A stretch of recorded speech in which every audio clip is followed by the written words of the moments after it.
مؤسسه تحصیلات میانی عمومی رقم 3 شهر پنجکن یکی از مؤسسه‌های پیشرفته و نمونوی ساحه معارف به حساب می‌رود. این مؤسسه در طول سالهای فعالیت با سطح بلند تعلیم و تربیت، فعالیت منتظم آموزگاران و دستاوردهای نظررس خوانندگان در بین دیگر مؤسسه‌های تعلیمی شهر موقع استوار پیدا نموده است. مؤسسه تحصیلات میانی رقم 3 شهر پنجکن به نام نبی کریموف طول یک عصر فعالیت می‌کند. در این مؤسسه این زمان 104 نفر آموزگاران، 25 نفر کارمندان تکنیکی کار فعالیت دارند.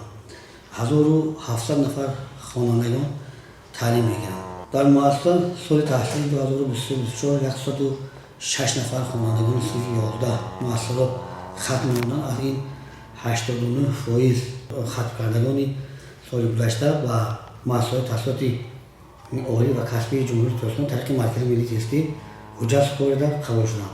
از این یک نفر خواننده به دانشگاه دولتی خطار فاکولته لایحه‌کشی داخل شد و این زمان تحصیل تکمیل شده است. سال روان مؤسسه تعلیمی با کمک و دستگیری‌های پدر و مادران 127 صنفخانه تعلیمی و 7 کابینه با در تلویزیون‌های زمانوی پلاستیکی مجهزانده شد و این زمان در مؤسسه تالار ورزشی، تالار فرهنگی، آشخانه، میدان ورزشی موجود است. طول یک سال بسیار کارهای آبادانی در مؤسسه به انجام رسید. از آن جمله 2 ایوان 70 متر کوادراتی بنیاد کرده شد و 2 حوض آب نوشاکی و حوض برای سوختار بنیاد کرده شد. 4-5 کابینه‌های فنی مجهزانده شد و از آن جمله از طرف شعبه معارف و مؤسسه تعلیمی 2 دستگاه الکترونی و 10 کامپیوتر یادم داده شد. در مؤسسه تعلیمی سال روان 3 نفر در آزمون جمهوری فرانسه دانشگاه کتاب تا دوره ولایتی اشتراک کردند و از آنها 1 نفر آموزگار یونیورسیته تاجیکستان معاون دیت آقای به تعلیم در دوره جمهوری اشتراک کرده. در نمینش ادبیات کلاسیکی تاجیک بین آموزگاران و نمایندگان کسب کار گوناگون سزاوار جای دوم گردید. خوانندگانی بود در همه آزمون المپیادها و آزمون‌های مسابقه‌های ورزشی شرکت می‌ورزند. همه وقت در همه آزمون‌ها موفقیت به دست می‌آورند. این سال باشد در دوره شهری المپیاد فنی مکتب بچگان 34 نفر خوانندگان از صنف‌های 5 تا 11 اشتراک نموده. از آنها 12 نفرشون به دوره ولایتی راه گرفتند. همه سال خوانندگان ما تا دوره جمهوری راه می‌یابند. کم و بیش اقلا 3-4 نفر سزاوار جای‌های افتخاری می‌گردند. این سال ما حرکت می‌کنیم از المپیادهای فنی تا دوره نهایی جای‌های افتخاری را زیادتر به دست آوریم. باعث افتخار است که مؤسسه تعلیم ما را بسیار شخصان برومند دیار خلق نمودند. امروز در بسیار جاده‌ها کار و فعالیت دارند. از جمله نویسنده مشهور بهمنیار و یا اینکه استاد عالم بابایف هنرمند نوتکرار این بارگاه را خلق نمودند.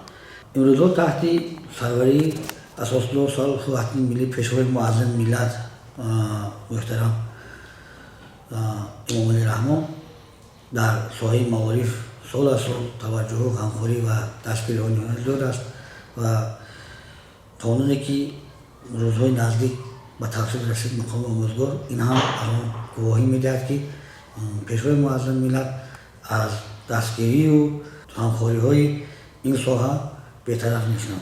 خصوصا البته در 4 سال اخیر از سطح‌های زیاد معاش آموزگاران زیاد گردید.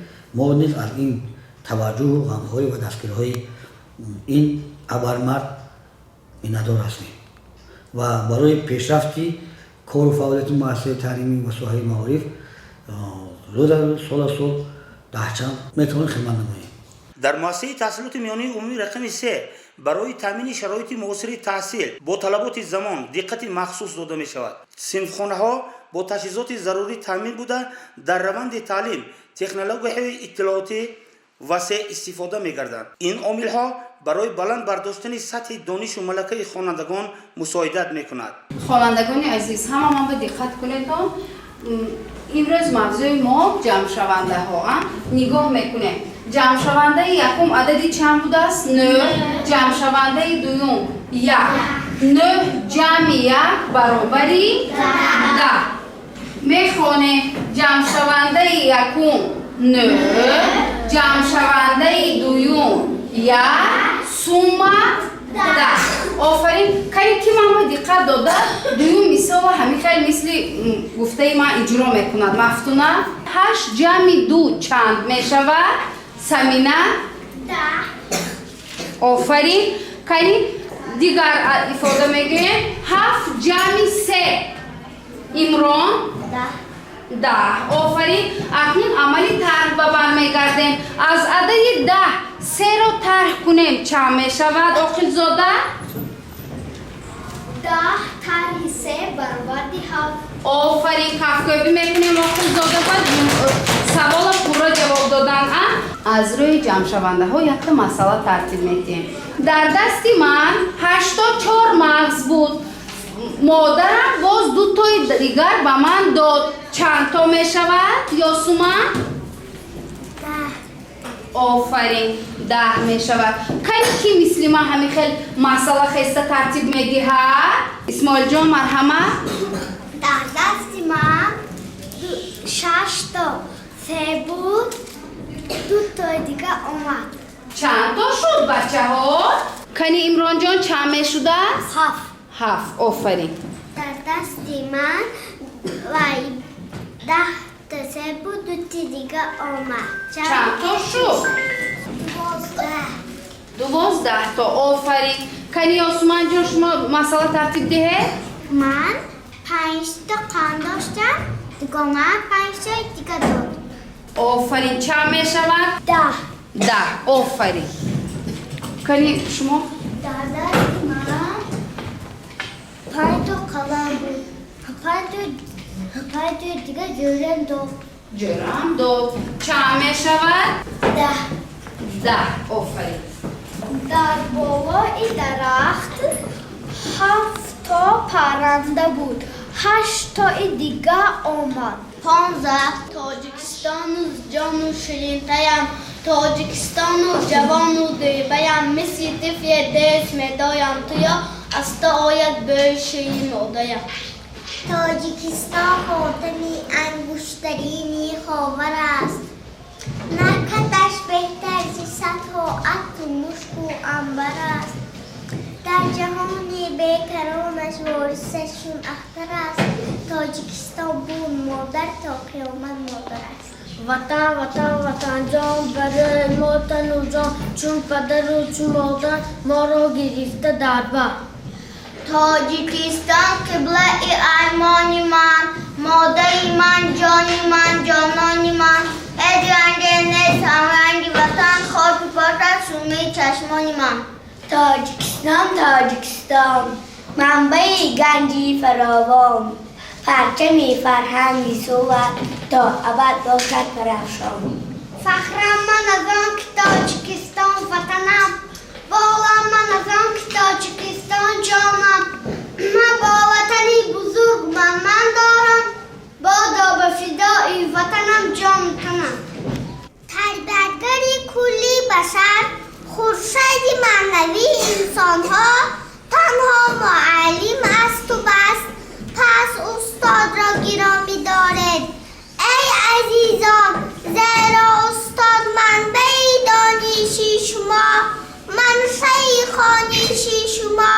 محکی آموزشی شماست. ذهن استاد ذهن خورشید عالم تا. آره استاد کلید مشکلاتای خورشید زندگیست. دلی استاد میتواند یک شاگرد را در پیرهی لغزانکی دانش به قله‌های مراد برساند. بچه درسمان از کدام فن است؟ درسمان درسی زبان. زبانی آی سامان. شب گذرش به پایان. آموختنش چه آسان. بچه های عزیز موضوع امروزه ما از فن زبان مادری از همه بوده است نبوده است یک خرگوشک بوده است. خرگوشک در جنگل خوش و خرم زندگانی می‌کرده است. یک شب سردی زمستان گرگ، روباه، شیر خونو خورده خود را به 4 طرف زدند و آنها به خانه خرگوشک آمدند. اولین شده به خانه خرگوشک روباه آمد در را تق تق کرد. های خرگوشک در را گشا کمتر گرم شوند. خرگوشک از چیزی و از کسی نمی ترسید. نترسیده گفت های روباه من در خانه مهمان دارم، برای تو در خانه من جا نیست. روباه در غضب شده و خرگوشک گفت کیست مهمانی تو؟ خرگوشک گفت که مهمانی من گرگ است. روباه نام گرگ را فهمیده گریخته رفت. شب دیگر به خانه خرگوشک گرگ آمد باز درش را تق تق کرد. های گوشتراز در را گشا کمتر گرم شوم که خیلی خونو خوردم. باز خرگوشک گپی وی را بریده گفت من مهمان دارم حضرت، خانه من برای 3 تن تنگ است. گرگ گفت مهمانی تو کیست؟ مهمانی من شیرشاه. وقتی که گرگ نام شیرشاه فهمید خیر خرگوشک میبخشی گفت و برآمده رفت. شب دیگر باشد به خانه خرگوشک شیر آمد دری خرگوشک را تق تق کرد. های تیر میزد در را گشا که کمتر گرم شوم وگرنه خانه‌ات را چپه کرده خودت را یک لقمه خام میکنم. خرگوشک گفت که شیرشاه اگر من مهمان نمی داشتم تو را به خانه دعوت میکردم، لیکن من مهمان دارم. شیرشاه غضبش آمد گفت که من کیست مهمانی تو؟ مهمانی من آدم است، امروز به بیشه ما برای شکار آمده است. ملتقی 2 میله هم دارد. وقتی که شیرشاه فهمید که مهمان خرگوشک آدم است برآمده گریخته رفت. لیکن بچه خرگوشک تا سر فکر کرد گفت که شب دیگر اگر به خانه من آدم بیاید باز من چی رو بهانه میکرده باشم. پس اکنون بچه بیاید به خرگوشک کمک میکنیم. کنی کی کمک میکنه؟ ای خرگوشک اینقدر ضعیف نشو، آدم شخصی باره از حیوان را دوست می‌دارم. خرگوشک فکر نکن، نترسیده گرد آدم تو را دوست می‌دارد. آدم به خانه تو آمده تو را از در بیرون نمی‌کند. خدا بود نبود یک خرگوشک بود. روزی به خانه خرگوشک روباه آمد.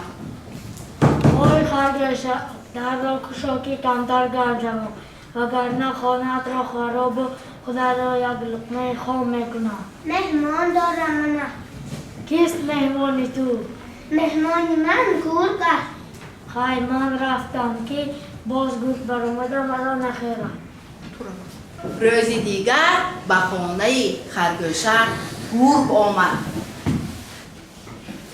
ای تیر میزد کنی در را گشا کمتر گرم شوم که کیست مهمانی؟ نترس، من امشب یک مهمان دارم. حالش من رفتم تو شهر مهمانداری نمام. شب دیگر به خانه خرگوشک شیرشاه آمده درش را با پایش سخت زد.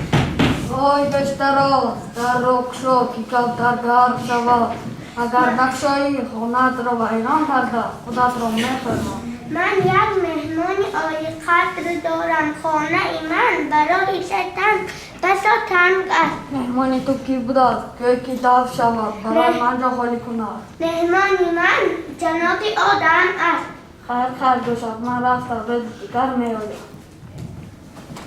همین در خرگوشک با زیرکی و دانایی خودش از روباه، از گرگ و از شیر خلاص شد. وطن ما چی نام دارد؟ همیشه جان. وطن ما تاجیکستان نام دارد. آفرین. پایتخت وطن ما کدام شهر است؟ پایتخت وطن ما کدام شهر است یاسمین؟ پایتخت وطن ما شهر دوشنبه است. کاری که در وصف وطن شعر میدوند.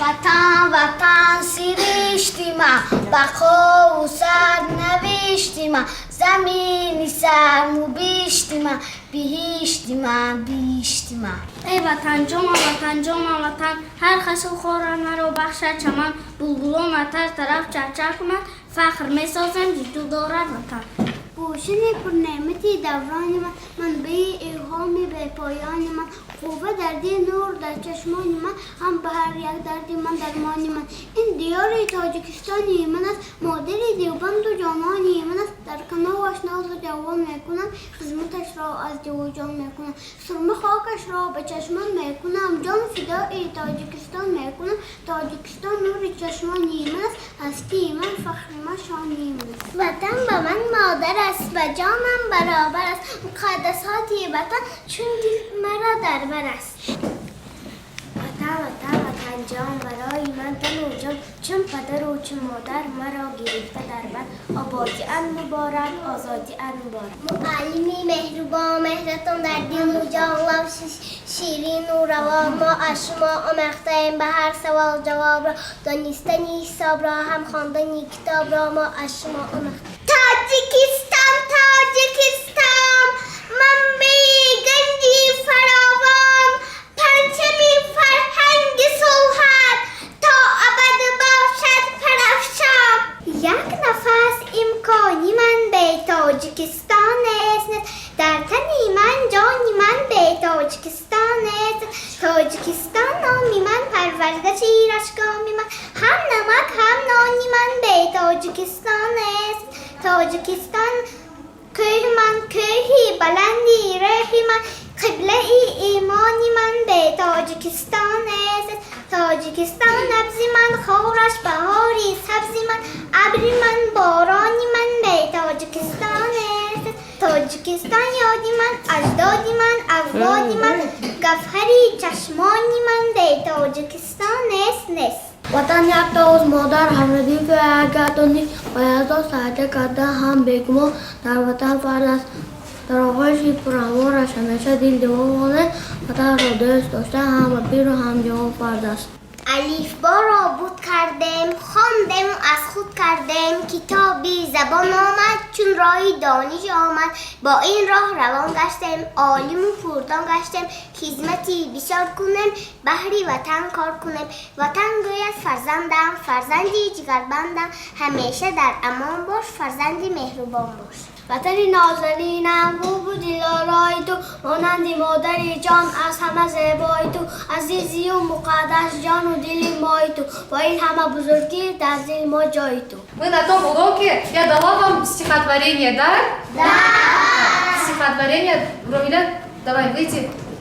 Спасибо, Азбука, за все, что сделала для нас, за слова первые, за стих, за твои первые рассказы. Нас научил ты читать, писать, в словах на слогах разбивать. Вошли с тобой от А до Я, и вместе будешь ты всегда. Радости в событиях ты меня щедро подарил, миру радости открытой, то, что пыльки послушал. Расстаемся с букварем, песню мы горем поем. Мой буквар, мой друг надежный, расстаемся мы теперь. Вы новый мир большой и сложный, для меня открыт дверь. Расстаемся с букварем, песню мы о нем поем. А сейчас буквы главные мы любим, все больше с каждым днем. Мы не просто их читаем, эти буквы мы поем. Раскидывал тебе как чудо, но теперь поражали сроки, когда я не забуду. Первый твой большой, расстаемся с букварем, песню о нем поем. В лесу родилась елочка, в лесу она росла, зимой и летом стройная, зеленая была. Летела песенку с елочка, бай-бай. Мороз и школам купивал, а ты не залетай. Мороз и школам купивал, а ты не залетай. آموزگاران مؤسسه متخصصان صاحب تجربه بوده با حس بلند مسئولیت در تربیت نسل باسواد خودآگاه و وطن دوست سهم ارزنده میگذارند. خوانندگان مؤسسه نه تنها در درس‌ها بلکه در المپیادهای آزمون‌ها و چاره‌بینی‌های سطح شهری و جمهوریوی فعالانه اشتراک نموده جایهای افتخاری را اشغال میکنند. Я ученик среднего образовательного учреждения школы номер 3 имени Наби Каримова. Я учусь в 10 Б классе. И я очень люблю русский язык, потому что он очень красивый, потому что грамматика у него очень хорошая. Я участвовал в олимпиаде по русскому языку в нашей школе и занял первое место. Моя учительница Мирбоева Фаругат Файзиевна очень хорошо готовила меня к школьной олимпиаде. Я участвовал на этой олимпиаде и занял первое место. Там были тесты и сочинения. Я очень хорошо написала сочинения и хорошо ответил на все тесты. В целом я очень люблю русский язык и знаю нескольких поэтов, например, Александра Сергеевича Пушкина, основателя литературы и русского языка. И знаю одно стихотворение Александра Сергеевича Пушкина, например, Александр Сергеевич Пушкин написал стихотворение «Узник». Я сейчас вам расскажу 4 строчки. Сижу за решеткой в темнице сырое, скормленный неволе орел молодой. Мой грустный товарищ, махая крылом, кровавую пищу клюет за окном. من مستان و مهرانه خواننده صنف دهی و مؤسسه تحصیلاتی میانه عمومی رقمی 3 هستم. من عین زمان اشتراک کننده المپیادهای اساسهای دولت و حقوق می باشم و آموزگاری من سعید و نصیبه می باشم. من فخر می کنم که چنین آموزگار دارم و در چنین مؤسسه اشتراک می نمایم. من از پیام محترم امام علی رحمان فهمیدم که سال 2027 در سازمان ملل متحد سال معرفت حقوق اعلام گردید و در کنستیتوسیون جمهوری تاجیکستان گفته شده است که حقوق به تحصیل به هر یک شهروند جمهوری تاجیکستان داده شود. من فخر میکنم که چنین حقوق دارم. من همراه و زلاله خواننده صنف 9 در مؤسسه تحصیلات میانه عمومی رقم 3 تحصیل میکنم. من گیرنده استیپندی پرزیدنتی و اشتراکچی المپیادهای تاریخ می باشم. من خیلی با آموزگاران و سروری مؤسسه تشکر می نمایم که با ما همچنین غمخواری های زیاد ظاهر می نماید. Hi, I am Safar from Amoli. I studied at school number 3, ninth form.